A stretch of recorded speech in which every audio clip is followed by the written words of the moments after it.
Seeking Freddie out in his club had seemed like a good idea at the time, but as she faced the wave-faced footman at the entrance to Brooks's, Leonora Craven, famous poetess, thought that she might better have waited to call on him at home in the morning.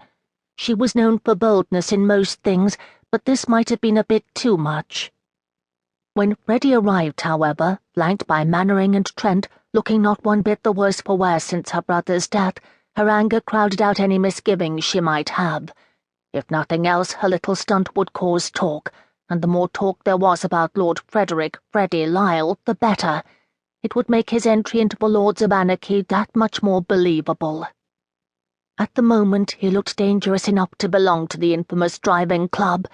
His blue eyes flashed with anger, and his finely chiselled jaw was clenched so tightly she thought he might lose a few teeth. His burnished light brown curls were mussed, but she knew from their time together that they were merely reverting to their natural state. She'd spent enough time with her fingers tangled in them to know their tendency to untidiness. Blinking, she threw off the memory and realized he was talking. "Do not be so loud," he hissed, looking to make sure the door was indeed closed. "If you go about making accusations like that, you might find yourself with more to worry about than a damaged reputation. My cousin isn't exactly known for his forgiving nature." "I don't care who hears me," Leonora said hotly. "If those men are responsible for Jonny's death, then they deserve to have it known. And if you hadn't introduced my brother to those ruffians, he'd still be alive now." Ned, the footman, returned just then with the tea-tray, which was also laden with biscuits and a few sandwiches. Despite her boldness, she kept silent while he left the tray. Silently, she took a seat and poured 2 steaming cups, one for herself and one for Frederick.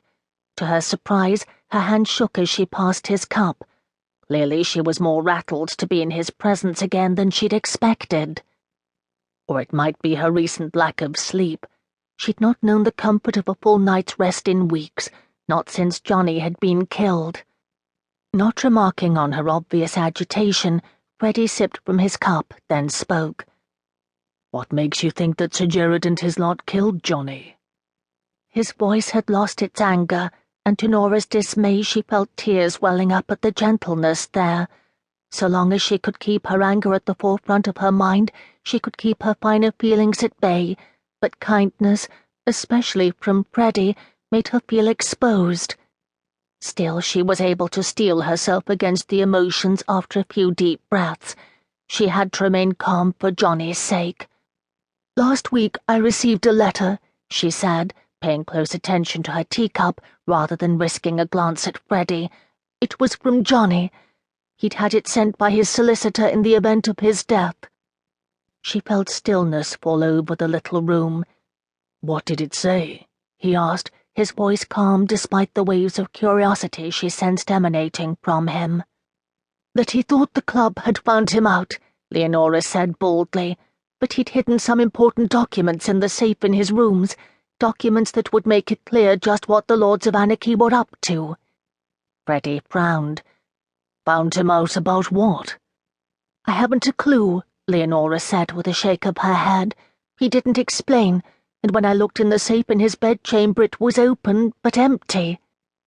"So either the documents were never there at all, or someone got into his bedchamber before you did," Freddie stated, his full attention on her. "Or maybe he changed his mind," she offered.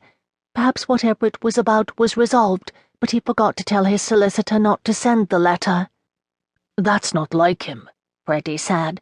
"You know how meticulous your brother was." Leonora winced at the switch from present to past tense. "I know he was. It was just a possibility."